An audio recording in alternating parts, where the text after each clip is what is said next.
और मैं। काकू सही भाभी। ए थाम।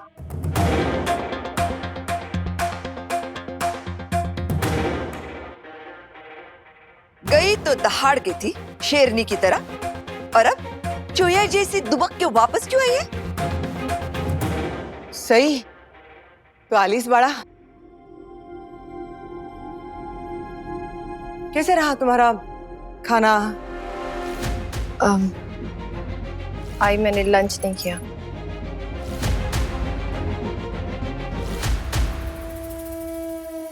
मस्त मस्त। हम सबसे झगड़ा करके, अपनी पति की बेइज्जती करके बोलकर गई थी ना कि प्रोफेसर के घर पर जा रही हूँ लंच के लिए, और अब क्या कह रही है? मैंने खाना नहीं खाया है। क्या हुआ सही? तुम ठीक तो हो ना? बस वो थोड़ा। अश्विनी, बस हो गया अपनी बहू की तरफदारी करना, बहुत हो गया, बस करो अब। निनाद, बहू है वो हमारी, बाहर से आई है, पूछ तो लेने दीजिए ना कैसी है, सब ठीक रहा ना? लगता है बिना थप्पड़ खाए बात समझ में नहीं आएगी।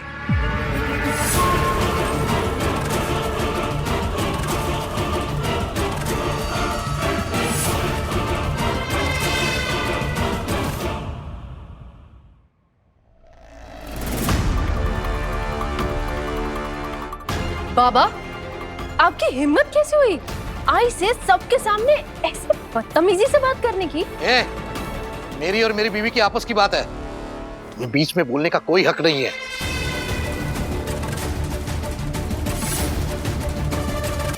जब विराट सर मुझ पर चिल्ला रहे थे आज, तब सब लोग अपनी अपनी विशेष टिप्पणी दे रहे थे। मतलब वो हमारा पति पत्नी का पर्सनल मैटर नहीं था, लेकिन अब जब आप आई की ऐसी बेइज्जती कर रहे हैं, तब वो आपका पर्सनल मैटर हो गया।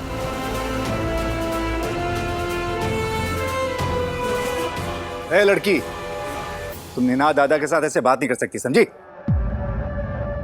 अगर इतनी बार समझाने के बाद ना जानवर भी समझ जाता है, लेकिन तुम नहीं समझती।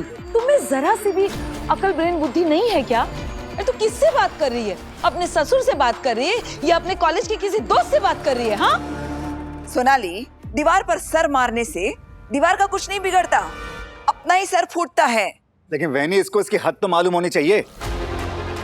अरे इसे इसकी हद बताने वाला कोई है ही नहीं ना, तो इसे कैसे पता चलेगा कि इसकी मर्यादा की लकीर कहाँ है और ये वो लकीर कब पार कर गई? सही, छोड़ो ना, बस मुझे बताओ तुमने खाना क्यों नहीं खाया? अश्विनी, अपनी बहू को सर पर चढ़ाना बंद कर दे। इस लड़के की गलतियों पर शाबाशी दे दे के इसने इस घर का सुख चैन सब लूट लिया। बाबा आप जाने दो ना सही, छोड़ो। सही बोलता है विराट, एहसान फरामोश है ये लड़की। अरे तुझे तो शुक्रगुजार होना चाहिए चौहान परिवार का। बिना हमारी मदद के और सहारे के डॉक्टर बनना तो दूर, तू डॉक्टर बनने का सोच भी नहीं सकती थी। काकू, आपकी याददाश्त काफी कमजोर है। भूल गई आप? जब मैं कॉलेज जाना चाह रही थी तब आपने मुझे कॉलेज जाने से रोक दिया, ये बोलकर कि ये चौहान परिवार के नियमों के खिलाफ है। तो मेरी पढ़ाई का श्रेय आप तो बिल्कुल ही नहीं ले सकती।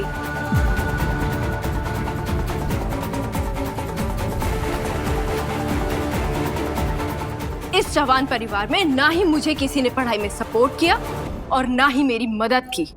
और जहाँ तक रही पैसों की बात, तो उसका इंतजाम मैं खुद कर लूंगी। कुछ ही दिनों में मेरे स्कॉलरशिप के पैसे आ जाएंगे, फिर मैं इस घर में रहने का और खाने का भी पैसा आपको दे दूंगी। और विराट सर ने मुझ पर जो भी खर्चा किया है वो मैंने उधार लिया है उनसे, जो मैं उन्हें सूद समेत लौटा दूंगी। क्या हो गया इस घर में आज? सुबह से जो एक झगड़ा चल रहा था वो खत्म ही नहीं हो रहा है। थोड़ी देर के लिए शांति थी इस घर में और सही के आते फिर चली गई। बड़ी मामी, आप प्लीज मुझे मेरे मायके जाने की इजाजत दे दीजिए, क्योंकि मेरी जिंदगी में पहले से ही एक तूफान चल रहा है और ऊपर से रोज रोज ये सब तमाशा झेलना मेरे बस से बाहर होता जा रहा है। मैं 2 मिनट भी चैन से नहीं बैठ पाती इस घर में। और सही की ऊपर तक आवाज आ रही थी। बाकी दीदी, आपको सिर्फ मेरी आवाज आ रही थी? बाकी सब बात कर रहे थे, उनकी आवाज नहीं आ रही थी? सही, तो अपने कमरे में जा। हर बार झगड़ा करना अच्छी बात नहीं है। उषा मौसी, आपको लगता है कि सही में इतनी समझदारी है कि वो चुपचाप अपने कमरे में चली जाएगी? और सही तुम, आवाज तो सबकी आ रही थी, लेकिन सबकी ऊंची आवाज का कारण सिर्फ एक ही है, और वो हो तुम।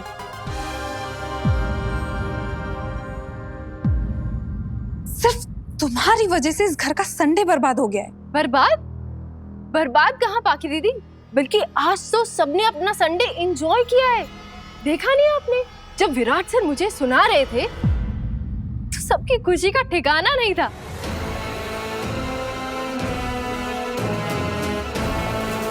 और जब उन्होंने मेरा हाथ पकड़ा तो सब उनकी वाहवाही कर रहे थे कि वाह, आज उनके बेटे ने क्या काम किया है, पहली बार अपनी बीवी के साथ पतियों वाला सलूक किया है।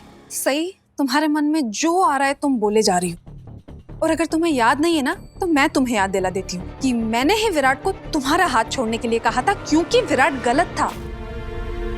पत्र लिखा, वैसे विराट से सही का हाथ मैंने छुड़वाया था। अब बस तुम एक काम करो, तुम मुंह हाथ धो लो, मैं तुम्हारे लिए खाना गर्म करती हूँ।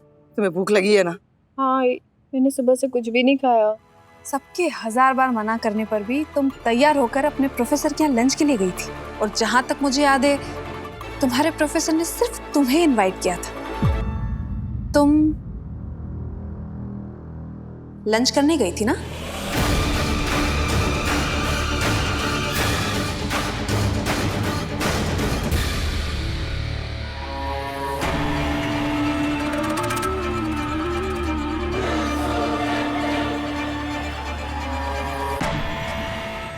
सही, बस बहस करने की जरूरत नहीं है, मुझे बस इतना ही बता दो बेटा, तुम्हें भूख लगी है ना? पत्र लेखा भाभी, आपको सही भाभी की चाल नहीं समझ आई? अरे लंच पर जाना तो सिर्फ एक बहाना था, ये तो घर के सारे काम से बचना चाहती थी ताकि घर का सारा काम आपको और मुझे करना पड़े। अब इनको भूख लगी तो ये महारानी की तरह आ गई खाना खाने। वाह सही भाभी, क्या प्लान बनाया आपने? That does it. और तुम हमेशा ये जो डींगे हाँकती रहती हो, मैं झूठ नहीं बोलती, मुझे झूठ बिल्कुल पसंद नहीं है, तो आज कैसे झूठ बोल दिया तुमने कि मैं प्रोफेसर के घर खाने पे जा रही हूँ? सच सच बताओ, कहाँ गई थी तुम? मैं सच बोल रही हूँ, मैं प्रोफेसर के यहाँ ही लंच करने गई थी, लेकिन मैंने खाना नहीं खाया। अरे जब खाना ही नहीं खाया तो गई क्यों थी? गई क्यों थी ये जरूरी नहीं है ओमी, जरूरी ये है कि कहाँ गई थी। जब अश्विनी ने तुझे कहा था कि विराट तुझे छोड़कर आएगा तो तूने मना कर दिया। अरे हम भी तो जाने कि ऐसी कौन सी जगह जाना था तुझे अकेले अकेले। हाँ दीजिए जवाब, आप लंच पर गई थी तो लंच पर आपने खाना क्यों नहीं खाया? अरे बोलना, ऐसे क्या हुआ प्रोफेसर के घर हाउस निवास में कि तू बिना खाना खाई आ गई? ये सब छोड़ दे, है कौन वो प्रोफेसर?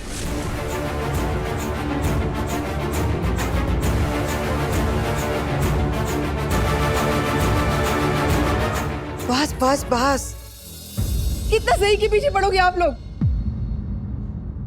सही, मैं तुम्हारे लिए खाना गर्म करके लेके आती हूँ। अश्विनी, तू जिसके लिए भाग भाग के खाना लाने जा रही है ना, उसी की वजह से आज घर के किसी भी सदस्य ने ढंग से खाना नहीं खाया है।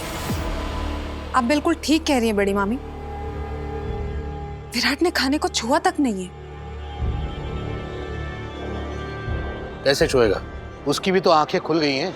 अब आज के बाद वो इस लड़की का साथ बिल्कुल नहीं देगा। कितना बुरा लगा होगा उसे ये देखकर, उसके लाख मना करने के बावजूद ये लड़की सबसे झगड़ा करके किसी और से मिलने इस घर से बाहर चली गई। विराट को अगर बुरा लगा ना तो उसे सही को कायदे से रोक देना चाहिए था, जोर जबरदस्ती से नहीं। लेकिन कहते हैं ना, बेटा बाप पे ही जाता है। विराट ने भी वही किया जो उसने बचपन से अपने बाबा को देखा था करते हुए अपने आई के साथ। सुना वही नहीं? इस लड़की के इतने झगड़े, इतने ड्रामे झेलने के बाद विराट ने आज पहली बार कोई कदम उठाया था, तो इस बात के लिए यह औरत आज मुझे ही ताने दे रही है। हाँ तो आप भी एक हाथ ताना सुन लीजिए ना। मैं भी तो ना जाने कितने ताने सुनते रहती हूँ रोज, आपके, सिर्फ आपके ही नहीं, आपके भाई ओमकार के भी तो।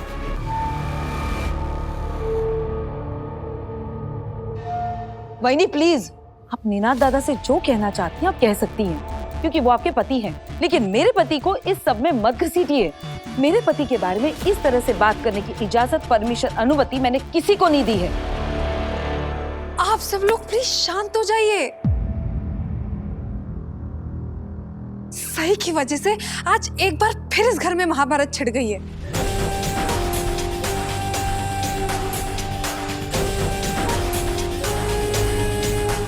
आई, मैं अपने कमरे में जा रही हूँ। सिर दर्द हो रहा है। सर तो हम सबका फटना चाहिए सही, क्योंकि तुम्हारी वजह से रोज का तमाशा जो खड़ा हो रहा है इस घर में।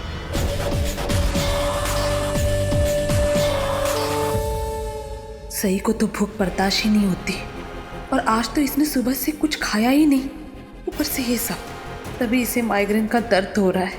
बेचारी मेरी बच्ची। सही, तुम छोड़ो इन बातों को, मैं तुम्हारे लिए खाना गर्म करके लेती हूँ। आज सही को खाना नहीं मिलेगा।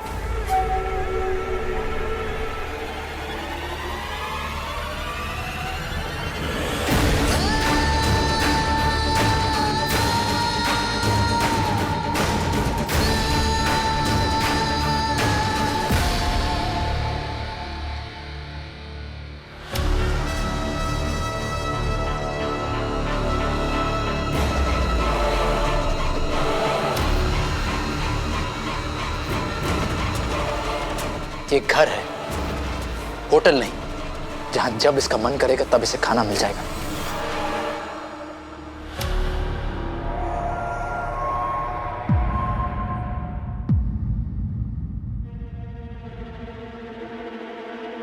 विराट, तुम ऐसे कैसे सही को खाना खाने से रोक सकते हो? अरे अपने घर में तो हम लोग मेहमान तक को खाना खिलाए बगैर नहीं छोड़ते हैं। ये तो अपनी इस घर की बहू है। आई, रिश्ता ना एक तरफ से निभाया नहीं जाता है। अगर सही खुद को इस घर की बहू मानती तो सभी घर वालों की बात वो मानती, उसका मान रखती। लेकिन इसे मान रखना आता कहाँ है? सिर्फ अपमान करना आता है। लड़ना झगड़ना ये सब आदत बन गई है इसकी।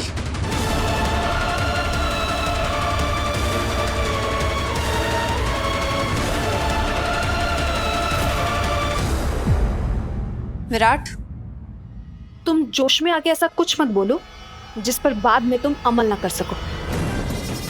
तुम मत रोको सही को खाना खाने से, क्योंकि इतना सब तमाशा होने के बाद तुम ही होंगे जो उसे खाना खिला रहे होंगे अपने हाथों से। कहना क्या चाहती हो? सिर्फ यही कि इतनी महाभारत छिड़ने के बाद जब तुम्हें सही को माफ करना ही है तो फिर तुम हम सब का टाइम क्यों बर्बाद कर रहे हो? माफ कर ही दो ना, खिला दो अपनी बीवी को अपने हाथ से खाना। आई थाम, आज रुक जाओ। मैंने कहा सही को आज खाना नहीं मिलेगा, मतलब नहीं मिलेगा।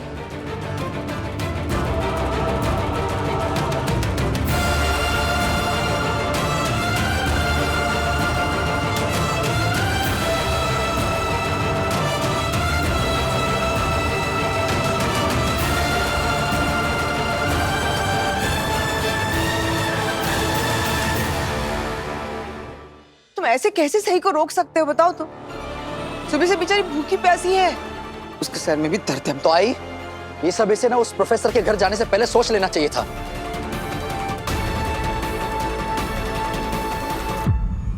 दामाद जी, आज तक मैंने आपको कुछ नहीं कहा, लेकिन आज आप सही नहीं कर रहे हैं। मौसी, मैं आपकी इज्जत करता हूं, लेकिन अभी फिलहाल सही और मेरे बीच में मत बोलिए प्लीज। मुझे नहीं पता था कि मैंने इस घर को होटल बना के रखा है। अगर ऐसा होता तो इस घर के लोगों को फर्क नहीं पड़ना चाहिए कि कब कौन आ रहा है कौन जा रहा है, लेकिन इस घर के लोग वो तो 24 घंटे गिद्ध की तरह नजर लगाए रखते हैं। हमें रिपोर्ट करना पड़ता है कि इतने बजे मैं जा रही हूँ, इतने बजे मैं वापस आ जाऊंगी। आजादी नाम की चीज ही नहीं है इस घर में।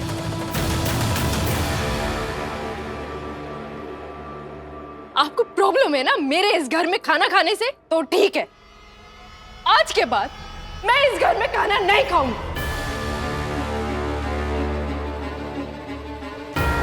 मैं अपने खाने का इंतजाम खुद कर लूंगी।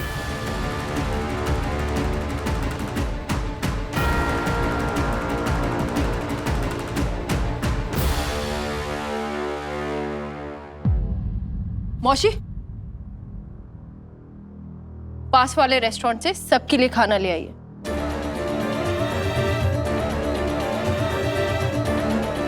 मैं अकेले अपना पेट नहीं भरती, मेरे आबा ने मुझे सिखाया है जब भी खाओ मिल बांट के खाओ। तुझे क्या हम लोग भिखारी लगते हैं जो तेरा दिया हम खाएंगे? इस घर का कोई भी सदस्य घर के बाहर खाना नहीं खाएगा और तेरा मंगवाया तो हरगिज नहीं खाएगा। मैं ऊषा मौसी से बात कर रही हूँ, और अगर आप मुझे घर में खाना नहीं खाने देंगे तो मुझे तो बाहर से मंगाना पड़ेगा ना। मैंने कहा ना मौसी, खाना ले आइए। आप कहीं नहीं जाएंगी मौसी।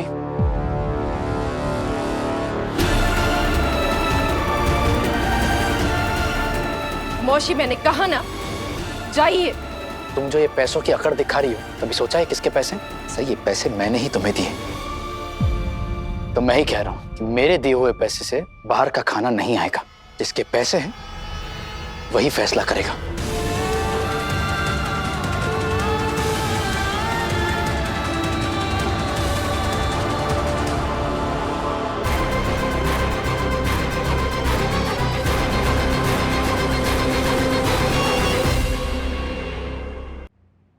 विराट, बोलने से पहले एक बार तो सोच लो। मस्त, मस्त। सही चाहे जितना भी उल्टा सीधा बोले, तुम्हें कोई फर्क नहीं पड़ता। और अब विराट सही बोल रहा है तो तुम कह रही हो? विराट, जरा सोच के बोल, कैसी हो तुम? हाँ? अरे इसकी मेहनत की कमाई है, ये कैसे बर्बाद होने देगा? और तुम चाहते क्या हो? कि तुम्हारा बेटा जिंदगी भर पुतला बनकर बैठे? ये अपनी बीवी की गलत हरकतों को सहता रहे? कैसी हो तुम?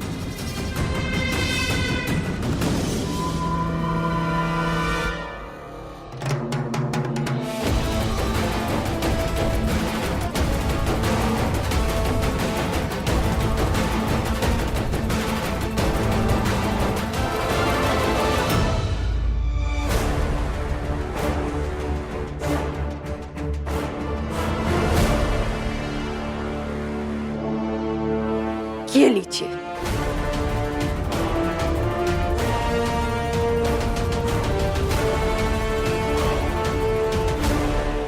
अपने पैसे अपने पास रखिए मिस्टर विराट चौहान।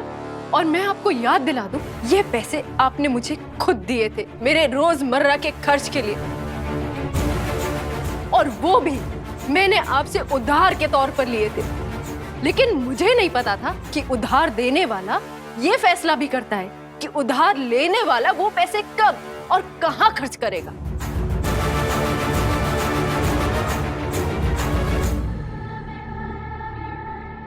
अगर मुझे ये पता होता ना, तो मैं आपसे ये उधार कभी लेती ही नहीं।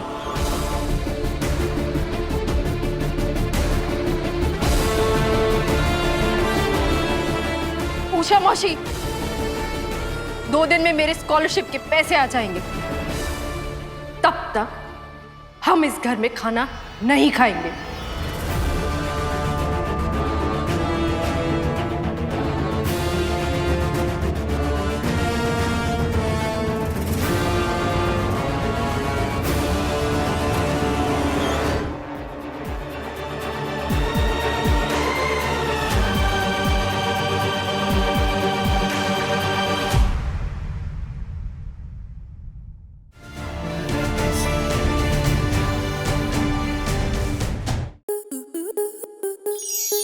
To enjoy more such amazing videos, subscribe to our YouTube channel.